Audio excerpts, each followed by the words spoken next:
हजरात, बात करनी है कुछ प्रैक्टिस करने के लिए रूल्स ऑफ इलेक्ट्रॉनिक कॉन्फ़िगरेशन की और कुछ प्रैक्टिस क्वेश्चंस की। आइए ज़रा डिस्कशन स्टार्ट करते हैं हम। मेरे पास फॉर एग्जांपल ये कुछ एलिमेंट्स, उनके सिंबल्स और इनकी इलेक्ट्रॉनिक कॉन्फ़िगरेशन है। जैसे कि आपको पता है कि आपने एस में 2 इलेक्ट्रॉन रखने हैं, पी में 6 इलेक्ट्रॉन रखने हैं, डी में 10 इलेक्ट्रॉन रखने हैं और एफ में 14, जैसा कि मैंने आपको क्वांटम नंबर्स के अंदर ये चीज़ एक्सप्लेन भी की थी। अब यहाँ पे आप लोग एक बात अच्छे तरीके से ज़हन में रख लो कि जो जैसे जैसे जिस तरह इलेक्ट्रॉन्स फिल्ड होते जाएं वो उसी के अकॉर्डिंगली चलेंगे। फॉर एग्जांपल जैसा कि मैंने आपसे बात करनी है आर्गॉन के हवाले से। बेटे अगर आप आर्गॉन की इलेक्ट्रॉनिक कॉन्फ़िगरेशन को देखें तो यहाँ पे आप लोगों को दिख रहा होगा 1s में 2। अब आपको पता है आर्गॉन का एटॉमिक नंबर कितना, सबसे पहले तो आपको वो पता होना चाहिए 18 एटॉमिक नंबर के साथ 1s में 2 इलेक्ट्रॉन्स आ गए, 2s में 2 इलेक्ट्रॉन्स आ गए। उसके बाद 2p की आपको पता है कि 3 ऑर्बिटल्स होंगे, 2px, 2py, 2pz। आप 2p6 भी लिख सकते हैं इकट्ठा, या 2px2, 2py2, 2pz2 भी लिख सकते हैं, ऐसे भी लिख सकते हैं ओपन करके भी। यानी कि ये तो हम लोग एफएससी पढ़ाते हो बच्चों को कहते हैं, लेकिन आपको टोटल इलेक्ट्रॉन्स चाहिए। इसी तरह 3s में 2 और 3p में अगेन 6। तो बेटे यहाँ से लेकर के यहाँ 3p तक आपने टोटल 18 इलेक्ट्रॉन्स छाप दिए पूरे। अब इसी तरह मैं अगर आप लोगों से कहता हूँ यार ज़रा मुझे कैल्शियम 20 की इलेक्ट्रॉनिक कॉन्फ़िगरेशन बताओ, तो आप दोबारा से ये सारे के सारे 18 इलेक्ट्रॉन्स यहाँ तक फिल करने की बजाय एक ब्रैकेट बनाएं और उसमें ब्रैकेट के अंदर आर्गॉन लिख दें और ब्रैकेट को क्लोज कर दें। अब ये जो ब्रैकेट इस वक्त आप लोगों को दिख रही है ये आपको इंडिकेट कर रही है कि आपने 18 इलेक्ट्रॉन्स पूरे कर दिए बिल्कुल आर्गॉन के मुताबिक। यानी कि आपने 1s2 लिख दिया, 2s2, यानी कि इसका मतलब ये होगा कि इसको अगर मैं थोड़ा सा वाइड करके लिख दूं तो इसका मतलब होगा 1s2, 2s2, 2p6, 3s2, 3p6। अब आगे क्या आना है, 3p के बाद आता है 4s और इसके 4s में आप देखो 18 के बाद 2 इलेक्ट्रॉन्स रिमेनिंग है, तो वो मैंने यहाँ पे रख दी है 2 इलेक्ट्रॉन्स। एक को क्लॉकवाइज स्पिन दे दी और एक को एंटी क्लॉकवाइज दे दी, एंटी क्लॉकवाइज और क्लॉकवाइज स्पिन के साथ ये 2 इलेक्ट्रॉन मैंने रख दिए। ठीक हो बेटा। अब ये जो इस वक्त आप लोगों के सामने मैंने सिनेरियो रखा है, इसको अगर आप लोग समझ गए हैं तो ये आप लोगों के पास 20 इलेक्ट्रॉन्स मैंने मुकम्मल कर दिए हैं। बाद दफ़ा इलेक्ट्रॉनिक कॉन्फ़िगरेशन देकर के एलिमेंट आइडेंटिफाई किया जाएगा और बाद दफ़ा एलिमेंट देकर के इलेक्ट्रॉनिक कॉन्फ़िगरेशन करेक्ट आइडेंटिफाई करनी होगी। ये पेपर में पूछे जाने वाले बड़े इंपॉर्टेंट क्वेश्चंस हैं। ठीक है बेटा। अब इनके नाम भी याद रख लीजिएगा। ये जो मैंने इनर आप लोगों को आर्गॉन की 18 इलेक्ट्रॉन की कॉन्फ़िगरेशन दिखाई है, इसको कहते हैं कोर कॉन्फ़िगरेशन। ये भी याद रख लीजिएगा, कोर कॉन्फ़िगरेशन। और कोर हमेशा एक नोबल गैस का होता है, ये ज़हन में रखिएगा। ये ऑक्सकैंडियम की कॉन्फ़िगरेशन लिखो तो उसमें कैल्शियम का कोर बना के बैठ जाओ। Core is always for a noble gas because noble gases are having completely filled atomic orbitals.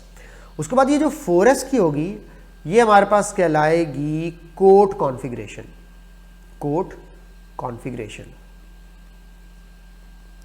तो कोट कॉन्फ़िगरेशन भी यहाँ पे आप लोगों के पास मिल गई। कोट का मतलब होता है आउटर, जिस तरह आप लोग कोट बाहर पहनते हैं। कोर का मतलब होता है इनर, जिस तरह आप बनियान इनर पहनते हैं।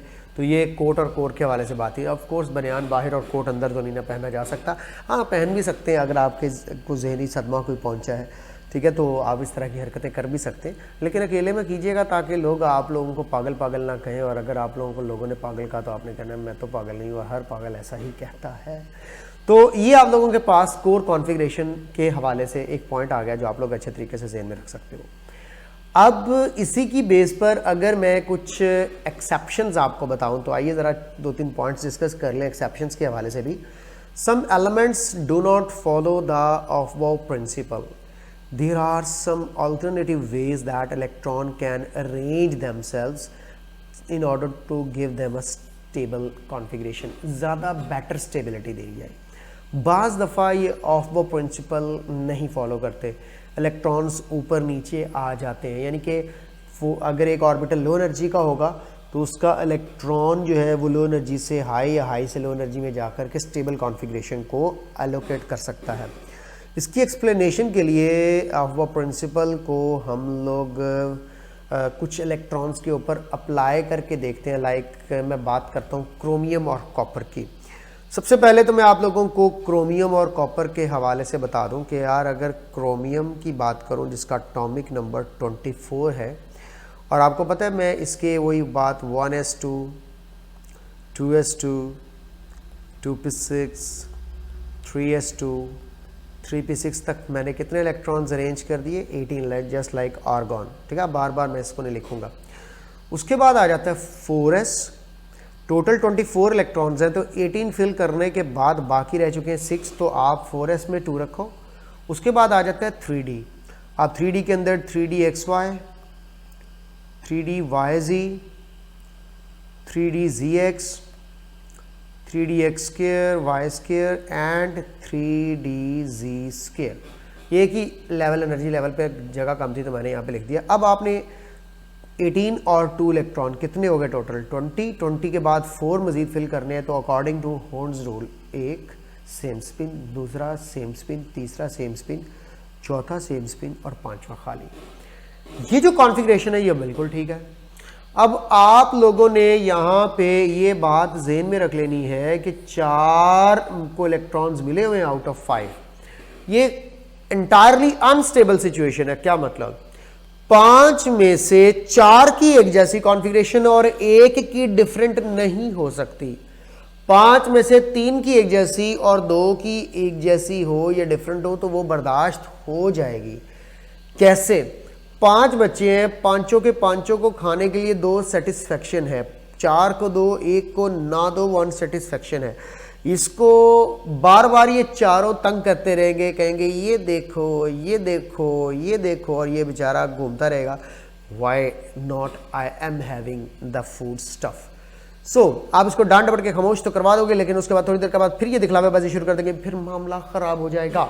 हाँ, अगर 2 बच्चे हैं, 2 के पास खाने के लिए नहीं है, 3 खा रहे हैं, ये 3 इनको दिखाते भी हैं, तो ये 2 कहते हैं कि अच्छा तुम्हारे पास भी नहीं, मेरे पास भी नहीं, चलो कोई बात नहीं, खैर है, गुजारा हो जाएगा। बेटा बिल्कुल वही बात है, 5 में से 4 की एक जैसी कॉन्फ़िगरेशन और 1 के डिफरेंट होने पर अनस्टेबिलिटी आती है। अब यहाँ पर जो मैं आपको कॉन्सेप्ट बताने लगा हूँ, जो पहले मिसकॉन्सेप्शन बता देता हूँ। बच्चे क्या कहते हैं कि सर हमने पढ़ा हुआ है 4s का इलेक्ट्रॉन जंप करता है और जंप करके एक्साइड होकर 3dz² में चला जाता है और इसकी कॉन्फ़िगरेशन क्रोमियम की बन जाती है हमारे पास 4s1 और 3d5। बेटा ये जो 4s का इलेक्ट्रॉन इसको नीचे से जाके जंप करवा देता है। जो 3dz² में आप लोग भेज रहे हो, आपसे मेरा क्वेश्चन है ये इलेक्ट्रॉन एक्साइट हो रहा है या डी एक्साइट हो रहा है? This is my question. I know आप में से बहुत कम बच्चों को इसका आंसर आता होगा।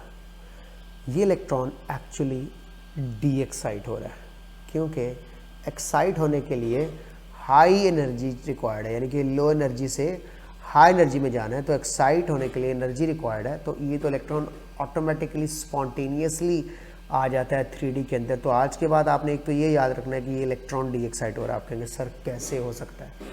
4s लो एनर्जी का, 3D हाई एनर्जी का, आप कैसे कह सकते हैं कि इलेक्ट्रॉन 4s से 3D में जाएगा तो ये डी एक्साइट होगा? लो एनर्जी से हाई एनर्जी में जाना तो एक्साइटेशन है, आप डी एक्साइटेशन कह रहे हैं, ये ऐसा कैसे मुमकिन है? अब मैं आपको बताऊं, क्रोमियम की ग्राउंड स्टेट के अंदर इलेक्ट्रॉनिक कॉन्फ़िगरेशन क्या है, आप लोगों को सबसे पहले ये याद रखना चाहिए। ये रही क्रोमियम की एक्सपेक्टेड कॉन्फ़िगरेशन जो कि मैंने अभी आपको बताई कि अब देखो, अब ये भी मसला आज हल कर देता हूँ। यहाँ पे मैंने 4s बाद में लिखा है, यहाँ पे 3d पहले लिखा है। आप कहेंगे सर ये देखें, यहाँ पे 4s आपने पहले लिखा, 3d बाद में लिखा। बच्चे क्वेश्चन पूछते हैं अक्सर टीचर से, सर ऐसा क्यों है? टीचर कहते हैं बेटा कोई फ़र्क नहीं, चाहे पहले लिख लो चाहे बाद में लिख लो। बहुत बड़ा फ़र्क है, आइए समझाता हूँ। ये खुद ही प्रूव हो जाएगा कि इलेक्ट्रॉन डी एक्साइट हुआ है या एक्साइट हुआ है और स्टेबल कॉन्फ़िगरेशन है। तो ये क्रोमियम की ग्राउंड स्टेट की कॉन्फ़िगरेशन है जो आप लोग ज़हन में रखो। इसकी बजाय अगर ऐसे लिख दिया जाए तो आप उसको प्रेफर करना। कैसे भला? ये देखो 3d5 4s1, ये ज़्यादा एक्यूरेट है as compare to this one, ठीक है। अब आपको इसकी रीज़न बताने लगा हूँ, ज़रा तवज्जो से समझिएगा। ए लेवल की केमिस्ट्री के अंदर बाकायदा तौर पर बुक में ये चीज़ हम लोग एक्सप्लेन करते हैं, बताते हैं, सिखाते हैं बच्चों को। आप लोग एफएससी के स्टूडेंट्स भी इसको जान लें। ए लेवल का अगर कोई स्टूडेंट मुझे सुन रहा था, I am damn sure about it, he और she knows this concept clearly. आइए ज़रा कुछ डिस्कशन हो जाए। So what I am trying to say कि क्रोमियम को या किसी भी ऑर्बिटल को, मैं फिलिंग ऑर्डर की बात कर रहा हूं, तो 1s 2s 2p 3s 3p 4s 3d।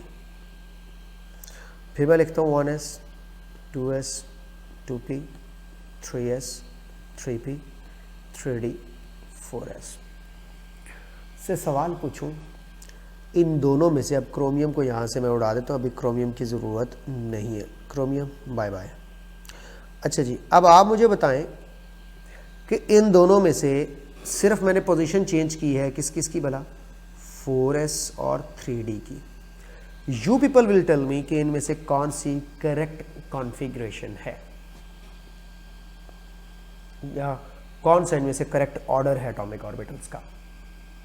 अगर मैं एनर्जी ऑर्डर भी यहाँ पे बना देता हूँ, लो जी एनर्जी ऑर्डर भी बना देते, 1s से ज़्यादा 2s 2p 3s 3p 4s 3d, 1s 2s 2p 3s 3p 3d, यानी कि यहाँ पे n+l रूल अप्लाई करना है आप लोगों ने। आप लोगों का मुझे जवाब मिलना चाहिए कि इनमें से कौन सा ऑर्डर करेक्ट है जी। ऊपर वाला, नीचे वाला, दोनों कह दो, आप लोगों का तो यही जवाब होना है। और मज़ेदार बात ये है, ये मैंने अपनी क्लास में भी बच्चों को बताया हुआ, both are correct, both are correct. अब दोनों करेक्ट कैसे हैं, ये बात अब आपको मैं समझाने लगा हूं। दोनों के करेक्ट होने की रीज़न क्या है आपके साथ, अब ये मैं शेयर करने लगा हूं, तो और से सुनिएगा। ऊपर वाला n+l वैल्यू की बेस पर ऑर्डर है, तो मैं ये कहूंगा करेक्ट ऑर्डर, अगर आपसे कोई कहे correct order towards atomic orbitals energy, तो ये ऊपर वाला ऑर्डर आप लोगों ने सेलेक्ट करना, बिल्कुल ठीक है। आप कहेंगे सर कैसे, n+l वैल्यू देखो, 4s की देखो 4 + 0 = 4, 3d की देखो 3 + 2 = 5। हुन्स रूल के मुताबिक ये बिल्कुल ठीक ऑर्डर लिखा हुआ है एटॉमिक ऑर्बिटल्स का। क्या बोला मैंने, हुन्स रूल के मुताबिक ये बिल्कुल ठीक ऑर्डर लिखा हुआ मैंने एटॉमिक ऑर्बिटल्स का। मगर अब मैंने इलेक्ट्रॉन्स फिल करने हैं, 1s2 2s2 2p6 3s2 3p6। Electron पहले 4s में ही जाएगा, लेकिन बेटे जैसे ही इलेक्ट्रॉन तुम लोग 2 4s में रख दोगे, इसको इलेक्ट्रॉन मिलने के बाद ये फट से लो एनर्जी की बजाय हाई एनर्जी के पास चला जाएगा। पहले तो आपने जबरदस्ती इसको कहा, ओए 4s लो एनर्जी पे रह तू, क्योंकि तेरी n+l वैल्यू कम है, तू हाई एनर्जी पे नहीं जा सकता। 4s कहेगा ओके जो हुक्म सरकार। लेकिन जैसे ही इसके हाथ में 2 इलेक्ट्रॉन आ जाएंगे, अब ये कहेगा ओए पीछे हो जाओ तुसी, हुन मेरे को इलेक्ट्रॉन आ चुके हैं। अब ये कहेगा मैं चौथे शेल का s ऑर्बिटल हूं, तुम मुझे कैसे लो एनर्जी पे रख सकते हो, मैं जा रहा हूं हाई एनर्जी पे, देखते रहो मेरा मुंह। 3d अब इसको नहीं रोक सकता। 3d तीसरे शेल का d ऑर्बिटल है, थर्ड शेल की एनर्जी कम है, फोर्थ शेल की एनर्जी ज्यादा है। लेकिन बेटे आप लोगों ने यहां पे ऑर्बिटल की एनर्जी जब डिसाइड करनी है तो प्रिंसिपल क्वांटम नंबर n की वैल्यू नहीं देखनी। यही तो मैं बता के आया था विस्वेसर रूल में, प्रिंसिपल और एजीमुथल दोनों की देखनी है, तो ऑर्बिटल की एनर्जी प्रिंसिपल और एजीमुथल दोनों बताते हैं। तो मैंने ऑर्बिटल की एनर्जी को n+l वैल्यू की बेस पर लो रखा हुआ था। लेकिन जैसे इसको इलेक्ट्रॉन मिलेंगे तो इसका इलेक्ट्रॉन हाई एनर्जी पे 4s की वजह से होगा, क्योंकि fourth shell is of high energy as compare to third shell.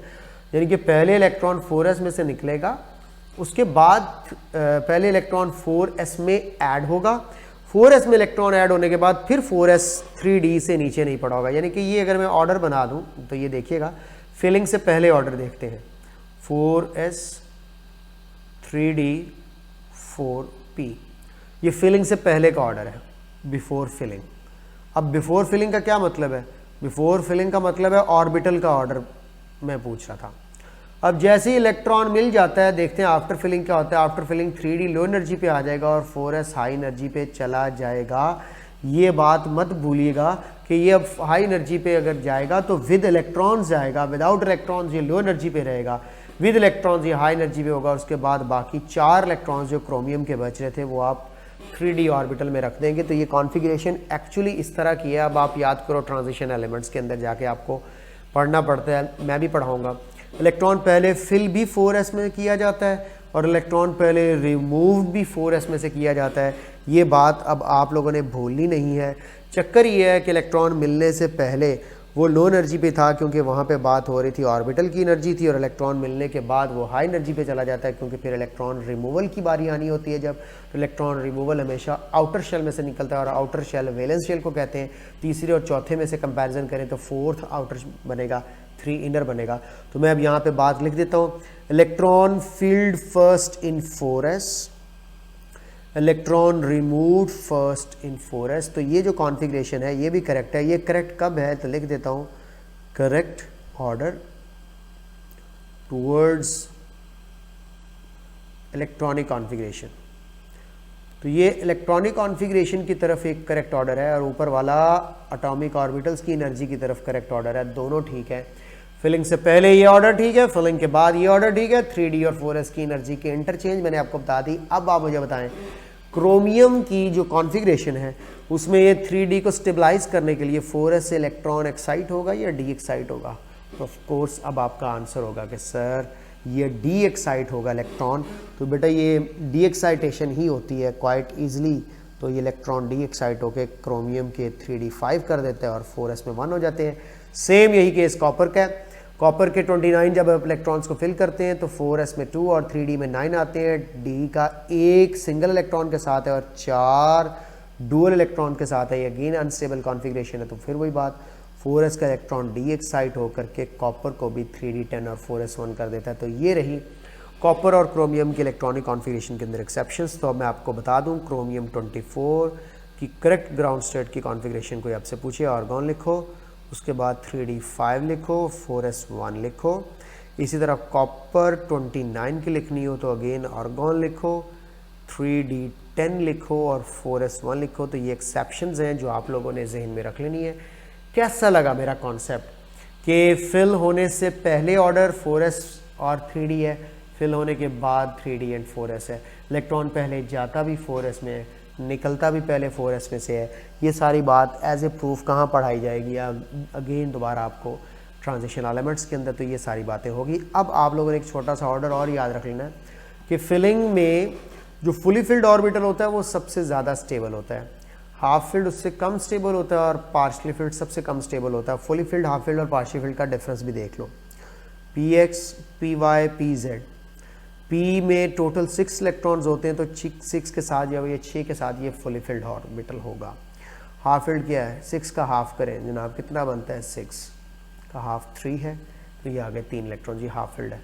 Partially field में कोई भी केस आ सकता है, कोई भी केस इनके अलावा, लाइक px और py में 1, pz में 0, ठीक है।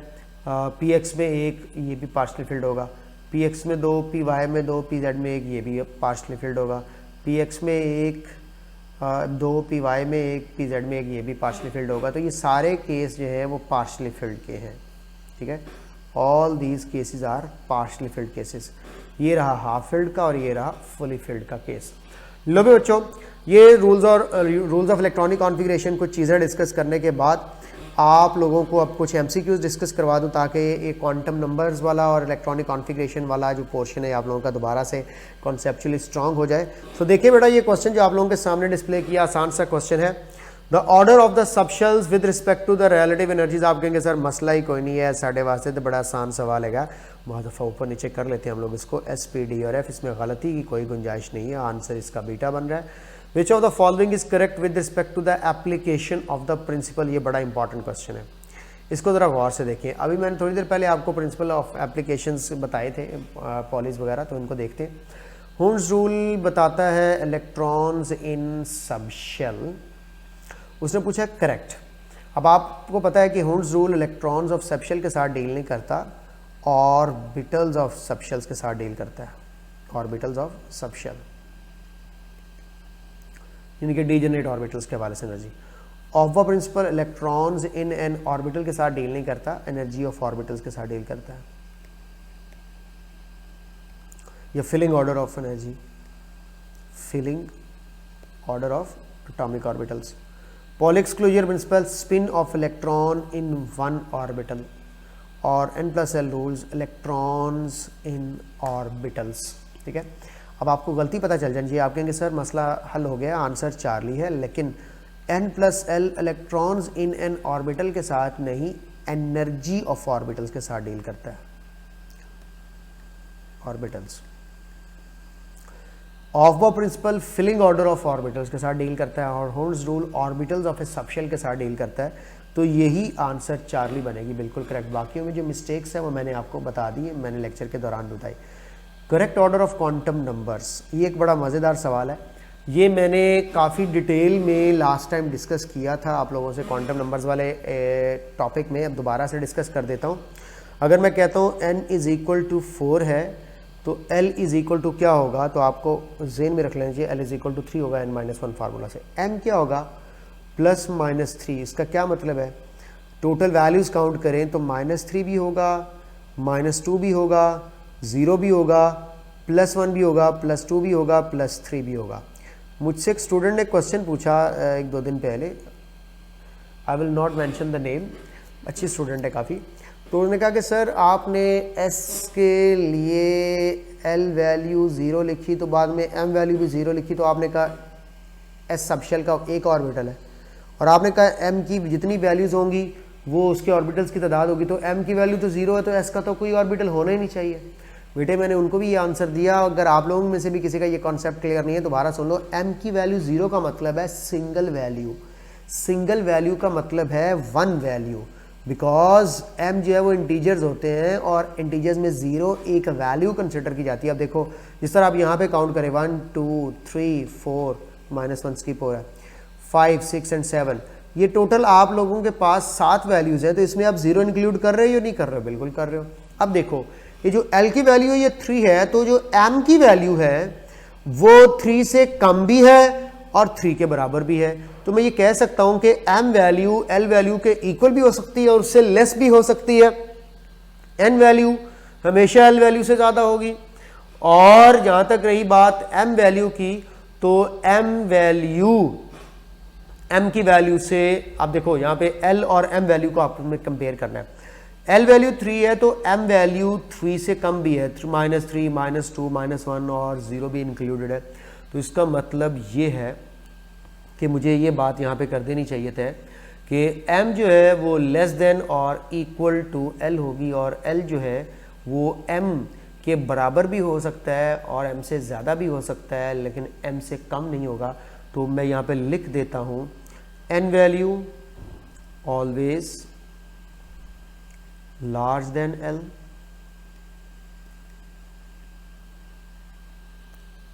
l ऑलवेज, अब l के वाले से l small than n but greater और इक्वल टू m, और m के बारे में क्या लिखूं, स्मॉल और इक्वल टू l। ये 3 बातें आप लोगों के लिए मैंने अलग-अलग रखी। अब देखिए इसमें से कौन सी ऑप्शन सेलेक्ट करेंगे। जहां तक रही बात स्पिन क्वांटम नंबर की, तो स्पिन क्वांटम नंबर इनमें से किसी क्वांटम नंबर से डिराइव नहीं होता, उसकी अपनी ही एक अलग थलग दुनिया है। या वैल्यू -1/2 होती है या वैल्यू +1/2 होती है। तो ये तो बात अब आप लोगों ने सीख ली। तो n वैल्यू हमेशा l वैल्यू से ज़्यादा, और अगर l से ज़्यादा है तो ऑफकोर्स m से भी ज़्यादा होगी, ठीक है। और l smaller than n but greater और इक्वल टू m, और इसी तरह m वैल्यू जो है स्मॉलर और इक्वल टू l होगी। अब देखें ये आप लोगों के पास पहली ऑप्शन गलत है क्योंकि ऐसा नहीं हो सकता। दूसरी ऑप्शन में देखें तो यहाँ पे m की वैल्यू को ग्रेटर कर रहा है और s को भी इक्वल कर रहा है। चार्ली ऑप्शन को देखें, यहाँ पे भी लेस देन और इक्वल टू कर रहा है, ये भी गलत हो गया। n is greater than l, equal to m but not equal to s। इस वक्त सबसे अप्रोप्रिएट यही ऑप्शन बन रही है। हाँ, अगर मैं यहाँ पे ये कह देता कि m की वैल्यू ग्रेटर देन m हो सकती है, तो बेटे ये देखो, ये इस सेंस में नंबर ऑफ वैल्यूज़ ना काउंट कर लेना, 1 2 3 4 5 6 7, इसकी तो 7 वैल्यूज़ आ रही हैं, यहाँ पे 3 वैल्यूज़ है, तो l कैसे ग्रेटर हो सकता है, ऐसा नहीं सोचना आप लोगों ने। इसके लिए ज़्यादा बेटर है आप लोग कन्फ्यूजन से बचो, l और m बराबर हो सकते हैं, लेकिन अगर क्रिटिकली देखूँ तो मैं ये कहूँगा कि m जो है वो स्मॉलर देन L भी हो सकता है। ये बात आप लोगों को मैंने बता दी है, उसको अच्छे तरीके से ज़हन में रख लीजिएगा। ये ऑर्डर भी बन सकता है, लेकिन इन गिवन ऑप्शंस में आपको ऑफ कोर्स ये ऑप्शन मिलेगी जो कि ज़्यादा एक्यूरेट और करेक्ट ऑप्शन कंसीडर की जा रही है। समझ आ गई ये बात? तो इसको अच्छे तरीके से ज़हन में रखिएगा। L is always less than N but could be equal to M। M और L इक्वल हो सकते हैं बट M स्मॉलर भी हो सकता है एज़ कम्पेयर टू L, और स्पिन क्वांटम नंबर की वैल्यू तीनों में से किसी के साथ मैच नहीं करती। लो जी, ये कॉन्सेप्ट क्लियर करने के बाद क्रोमियम की कॉन्फ़िगरेशन के बारे से एक बड़ा मज़ेदार सवाल है। बेटे देखिए, क्रोमियम की इलेक्ट्रॉनिक कॉन्फ़िगरेशन में इस तरह के क्वेश्चन आपको काफ़ी देखने मिलेंगे। In chromium 24 the number of electron with azimuthal quantum number L is equal to 1 and 2 find करने हैं रिस्पेक्टिवली, यानी कि पहले L1 वाले बताने। L1 का मतलब फ़ौरन से माइंड में क्लिक करो P। कहता है कि क्रोमियम के वो इलेक्ट्रॉन बताओ जिसके एजीमुथल क्वांटम नंबर की वैल्यू या तो 1 हो या 2 हो।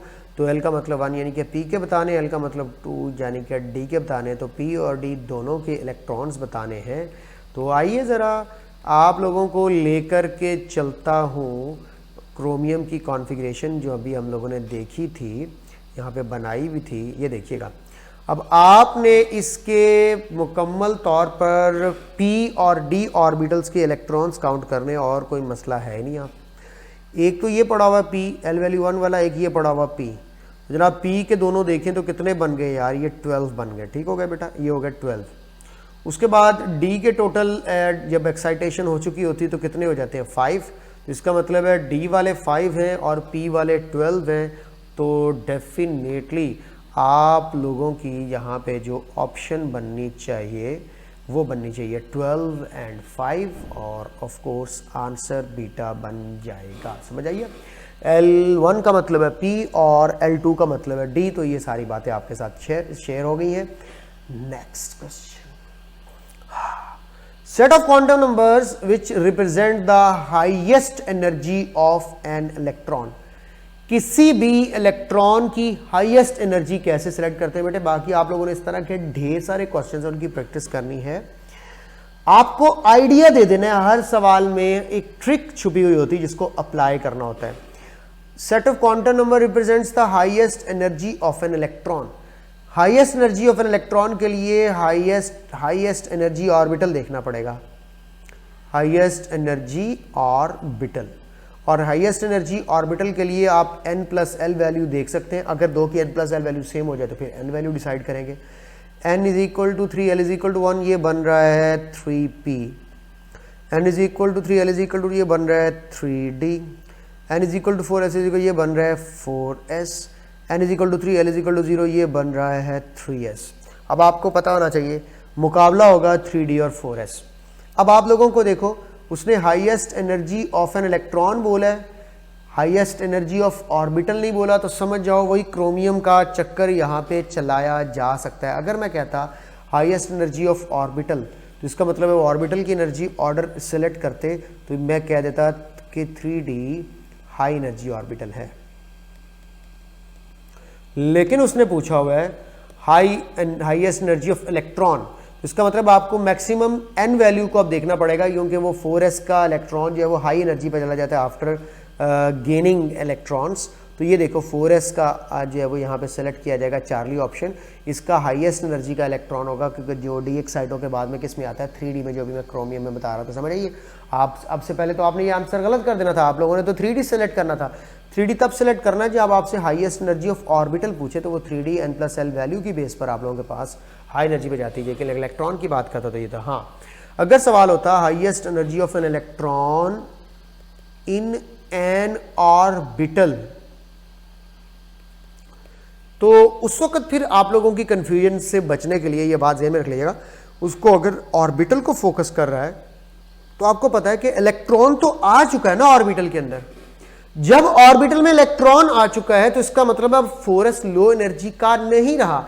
विद इलेक्ट्रॉन 4s हमेशा हाई एनर्जी पे चला जाता है। अकेला ऑर्बिटल कहता तो तुम्हारा आंसर 3D होना था। जब उसने कह दिया इलेक्ट्रॉन इन एन ऑर्बिटल या सिर्फ इलेक्ट्रॉन कह दिया तो फिर आपका आंसर 4s होना चाहिए, क्योंकि ये बात एक बड़ी सिंपल सी बात है, मैं आपको पहले भी बता चुका हूँ, समझा चुका हूँ। तो बेटा ये देखिए एक और क्वेश्चन है, set of quantum numbers which represents the highest energy of atomic orbital. सिर्फ आप लोगों की खातिर ये मैंने क्वेश्चन दोबारा से रखा ताकि तुम लोगों को पता चले कि आंसर ठीक आएगा कि नहीं। आप कहेंगे सर अब आंसर आ जाएगा, अब हम लोग ऑफ कोर्स सिलेक्ट करेंगे 3D, समझ रहे हो, क्योंकि अब ऑर्बिटल की एनर्जी की बात हो रही है, n+l वैल्यू की बेस पर बात हो रही है। देखो 3 + 1 4, 3 + 2 5, 4 + 0 4, 3 + 0 3। अब इलेक्ट्रॉन की फिलिंग की बात करें तो सबसे पहले इलेक्ट्रॉन किस में जाएगा इनमें से, तो आपसे ये भी पूछ सकता है कि which configuration is representing the electron will filled first. तो जो सबसे लो एनर्जी का बन रहा है यानी कि 3s, तो इसमें इलेक्ट्रॉन फिल्ड फर्स्ट। और सबसे एंड पे इलेक्ट्रॉन के हवाले से बात करें तो वो किस में जाएगा 3D, तो फिल्ड एट द एंड, क्योंकि ये हाई एनर्जी का ऑर्बिटल और ये लो एनर्जी ऑर्बिटल है। और पल्ले पईजे गल, अगर बात समझ आ गई है तो ऑफ कोर्स आप लोगों की तरफ से अप्रिसिएशन मिलनी चाहिए, ज़रूर मिलनी चाहिए। आप लोग मेहनत करते रहो, हम लोग अच्छे से अच्छा आपको पढ़ाते रहेंगे। ये एक और बड़ा इंपॉर्टेंट क्वेश्चन है, which one of the following set of quantum numbers is permitted. फिर वही बात जो मैंने आपको बताई थी, n, l और m की वैल्यूज़ को आपस में कंपैरिजन करके ये सारी बातें पता चलानी होती हैं। अब देखते हैं आप में से इसमें से कौन से बच्चे सबसे करेक्ट आंसर एक्यूरेट बताते हैं। सोचें, वीडियो पॉज करके सोचें इस क्वेश्चन के बारे में, उसका करेक्ट आंसर अपने जहन में सोचें और उसके बाद अपने करेक्ट आंसर के ऊपर क्रॉस लगा दें, क्योंकि आपका आंसर गलत होगा। कैसे, आइए बताता हूँ। n4l2m+3, फट से क्लिक करो कि l अगर 2 हो तो m+3 हो ही नहीं सकता, इसका मतलब है ये तो बिल्कुल गलत है। कहेंगे सर l2 भी नहीं हो सकता है, क्योंकि n4 का मतलब है l0 1 2 और 3, समझ रहे बात को, इसमें 2 इंक्लूडेड है। लेकिन ये नहीं हो सकता कि l2 के साथ m+3 हो जाए, कभी भी m वैल्यू l से ज़्यादा नहीं हो सकती। बीटा n3 है, l3 है, n और l कभी बराबर नहीं हो सकते, साथ ही क्रॉस कर दिया। Charlie n4 l0 m0 s+1 2, ये हो सकता है क्योंकि मैंने अभी बताया n4 में l मैक्सिमम कहाँ तक जाएगा 3 तक, लेकिन 3 तक जाने के लिए l0 भी उसमें इंक्लूड होगा। इसका मतलब ये ऑप्शन मुझे ठीक लग रही है। डेल्टा भी देख सकते हैं, n4 l3 बिल्कुल ठीक है, और m+1 सर ये भी तो ठीक बन रहा है। अरे यार आगे देख s0 दिया हुआ, s0 नहीं होता, या +1/2 होता है या -1/2 होता है। तो यहाँ की गलती भी आपको बता दी, s यहाँ की गलती बता दी, यहाँ की गलती बता दी, और यहाँ पे कोई गलती नहीं थी। दैट्स वाई आंसर क्या बनेगा, चार्ली। तो ये रही स्टोरी आप लोगों के सामने कुछ प्रैक्टिस क्वेश्चन की। In my next video now I will discuss the last topic of this unit, ionization energy and electron affinity. बड़े मजे मजे के कॉन्सेप्ट इससे रिलेटेड आपको देने जा रहा हूँ, तो काइंडली वॉच कीजिएगा next video. Thank you so much, खुदा हाफिज़।